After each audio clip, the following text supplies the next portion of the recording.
achieve their goals with our products. So I went out and I started to ask questions rather than talking, and people started to respond to me differently. Then I began to read books on selling, and then I began to listen to audio programs on selling, and then I began to go to seminars on selling. And every time I learned something new, my sales went up and up and up. My sales went up and up. Within 1 year, I was earning 10 times as much. I was earning more at the age of 25 than I ever dreamed I would ever earn in my life. I was earning more than my father had earned after 40 years of hard work. I couldn't believe it. What I learned was this, is that every single field has success formulas. It has recipes that you can follow, and that if you do what other successful people do, you finally get the same results that they do. So for the rest of my life, whenever I got into another business, and I've been in 22 different businesses, I would sit down and say, what is the success formula in this business? How do people succeed? What do the top 20% of companies and the top 20% of individuals do? And then I would do that, and I would soon get the same results. People say, how can you be successful when you've never been in this business before? I said, I just read the books. I just talked to the top people and they told me what to do. Prudential Insurance Company did a study some years ago, and they put thousands of agents that they have throughout the United States into their computers and compared their income. It came out the 80-20 rule worked. 20% of the salespeople were doing 80% of the business. Well, they had all the data on the computer, so they ran it through one more time. They said, what's the average income of the top 20% compared to the bottom 80? Now, for those mathematicians among you, that works out to the top 4%. What was the average income? They found the top 4% were earning, on average, 32 times the average of the people on the bottom 80%. So they said, this is interesting, and they ran it through one more time. They found that the top 20% of the top 20% of the top 20, which is the top 0. 8%, that's good, top 0. 8% were earning, on average, 54 times the average of the people in the bottom 80%. What they found is that in every state and in every major city where they had an office with a large number of agents working out of it, there was one agent who was selling the same product at the same price to the same people with the same competition under the same circumstances, under the same set of difficulties in the economy, who was earning 50 times the amount of the average agent there. There were 50 agents in the office, and one person was earning more than all of them put together. Isn't that amazing? And one of the things they found is that the key to this was that each one of these agents had made the commitment to become excellent early in their career. They didn't say, I'm going to go into this and I'm going to earn a living. They said, I'm going to go into this and I'm going to be the best. And they read every single book written by the top agents, and they went to every single seminar, and they listened to every single tape. And they spent every single hour they could with other successful people learning what they needed to know to be successful. You must commit yourself to excellence. You must commit yourself to becoming the best. And the wonderful thing is that excellence is a journey. It's not a destination. You never get there. Complacency and satisfaction are the key enemies of excellence. But once you commit yourself to becoming excellent, the whole world opens up for you. A very important point of excellence just means simply this: do your best every time out and always strive to do it better. Do your best every time out and always strive to do it better. Remember, it's the last 5 or 10% of any job or project that makes all the difference. And what we do is we get to 90% done, and then we start to drag our heels. We start to put the paperwork aside. We start to think of excuses. We start to think of excuses. We start to do what is hard and easy rather than what is hard and necessary.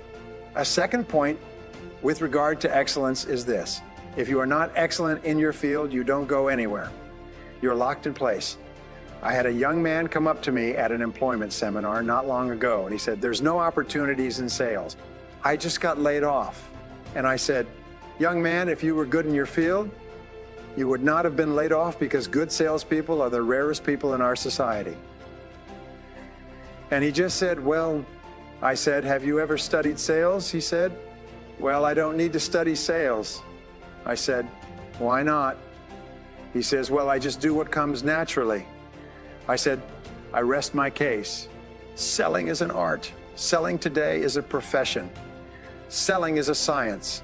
In order to be good in selling, you have to study it and study it and study it. And you have to study it more than the person next door who's also determined to become excellent. Excellence yields opportunities because when you become good, you open up. It's almost like the Red Sea of opportunity opens up in front of you. When you become excellent, you come to the attention of people, and people try to get you, and they give you more responsibilities and more opportunities. And you know, when you put on your business card that you are the top person in your particular field, people like to buy from the best salespeople in their fields. And by the way, you can tell how excellent you are at any time in your life. You can tell how excellent you are. It's a very simple measure. How many job offers have you had this month? Interesting question. How many people called you up and said, I want to hire you away from where you are, and I'll pay you more and give you a better deal, because excellent people get job offers every month. Some of them get job offers every single week. If you're not getting job offers, the market is telling you this is what they think of your level of competence. Very, very important. And if you're going to do anything at all, the only time you're going to get any joy out of it is if you do it well. You see, when we do something well, it gives us a feeling of self-esteem and pride. We feel like a winner. But if we do things in an average way, it doesn't give us anything. You notice that. It doesn't give us anything. We do it in an average way, it doesn't give us anything. But if we do it in a really exceptional way, it makes us feel wonderful about ourselves. That's why the companies that have committed to excellence are not hundreds of % better in any given area. We're very, very good at prospecting. So the second part is building trust with the prospect or the customer. People will not buy from you. People will not even seriously, will be negative or insulting or disapproving. We're afraid of rejection, which is quite normal, and we're afraid of failure. So the fears of failure combined with rejection hold us back from calling on people. And here's what we've discovered. Everyone starts off in life with low self-esteem and high fears. But as your self-esteem goes up, I like myself, I like myself, I like myself, I like myself, I like myself. As your self-esteem goes up, your fears go down. And the more you like yourself, the more courage you have. The more courage you have, the less afraid you are, the more willing you are to call on more people. Now, if you call on lots of people, eventually you become good at prospecting. When you're good at prospecting, you lose your fear. In fact, you start to enjoy calling on new people. So the starting point of sales success is calling on new people, and that starts off with high levels of self-esteem. I worked with people. I remember talking to a man recently. He said he started off in sales, but he had low self-esteem. He said he quit in 1 week because he could not tolerate the rejection. The rejection, he said, was too much for him to take. Too many people said no, so he quit. He was doing very poorly in life, but the rejection, he said, was too much for me. I could not accept so much rejection because he had low self-esteem. The second thing we know is establishing trust and likability. The more you like yourself, the more you like other people. The more you like other people, the more they like you and are willing to listen to you and buy from you. We find that the one-to-one relationship between your level of self-esteem and your level of sales. High self-esteem. Salespeople are the highest earning salespeople in the world. In fact, they did a study with a major company, and they took 2 groups of sales candidates and they gave them tests. One group had average self-esteem, and they put them through 3 months of training and then sent them out to sell. The other group had high levels of self-esteem, and they sent them out to sell with no training at all. Can you guess what happened? Within 6 months, the group with no training at all, but high self-esteem, was selling 2 and 3 times as much as the fully trained group with low self-esteem, because the extension of self-esteem is self-confidence. There's your high levels of self-confidence. So self-esteem, self-confidence, and building trust with customers is absolutely essential. Now, the third part of selling is identifying needs, is finding out the customer situation by asking them a lot of questions. Now, we know that for a customer to buy, they must have one of 3 things. They must have a need that has not been satisfied. For instance, if you sell headache pills, they must have a headache. They must have the need. You never try to create a need when you sell. You try to find someone who already needs the benefits of what you sell and then talk to them and try to get them to buy your product rather than your competitors. Or a good prospect must have a problem that has not been solved. So when you ask questions, you're looking for the need or the problem. Or third of all, a good prospect must have a goal that they want to achieve. Maybe it's financial independence, maybe it's ideal health.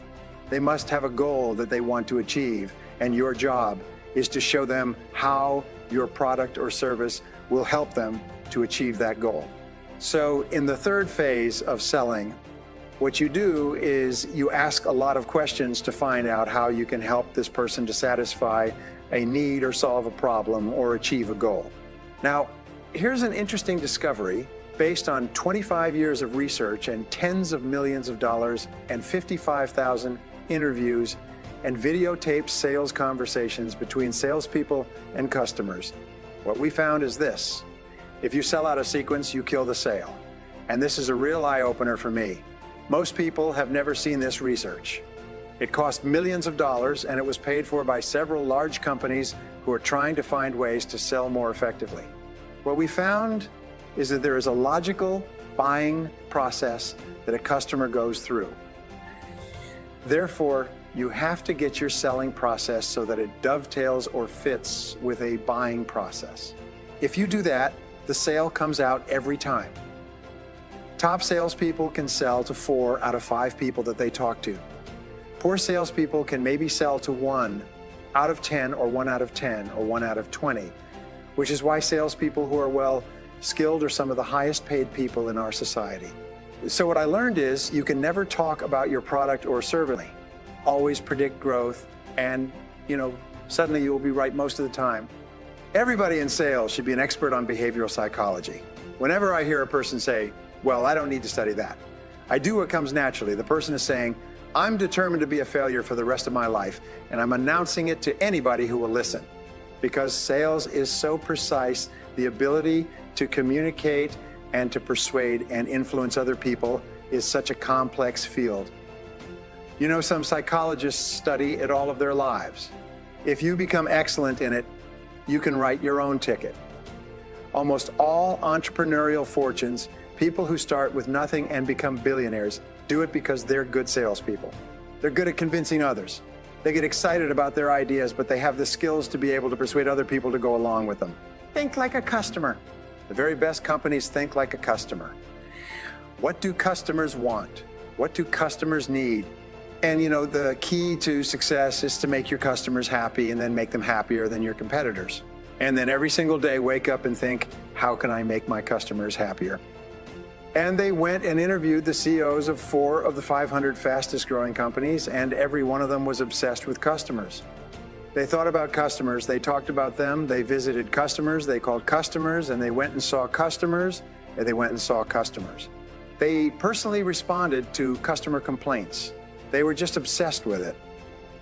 At the Harvard Business School, they came to this conclusion a few years ago that in the 21st century, all selling would be relationship selling. All success in business will be based on relationships. Your very best customers, I can tell you, are the people that you like and the ones who like you. 85% of your recommendations and referrals will come from people who like you and people who feel good about you. So focus on the relationship and the sale will take care of itself.